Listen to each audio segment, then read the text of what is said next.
Hello, আসসালামু আলাইকুম। যাই হোক, আমি মিশর নিয়ে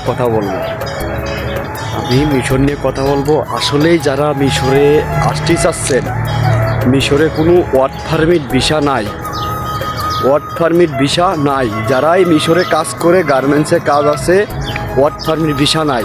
আর আমি প্রতিটা ভিডিওয় আমি বলবো মিশরের সম্পর্কে। মিশরে ওয়ার্ক পারমিট ভিসা নাই। যারাই আসে ট্যুরে ভিসায় মিশরে আসে, কেউ উমরা করে আসে, কেউ শ্রীলঙ্কাতে আসে, ঠিক মিশরে কোনো ওয়ার্ক পারমিট, কোনো ভিসা নাই। আমি প্রতিটা ভিডিওই বলবো মিশরে আসা, বেতন কত, কী বৃত্তান্ত, আমি প্রতিটা ভিডিওই বলবো।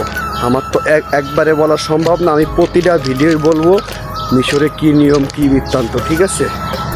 তো আমার প্রতিটা ভিডিও ফলো করবেন, লাইভ দিবেন। আমি প্রতিটা ভিডিওই বলবো মিশরে কেমনি কী সিস্টেম, সব কিছু বলবো।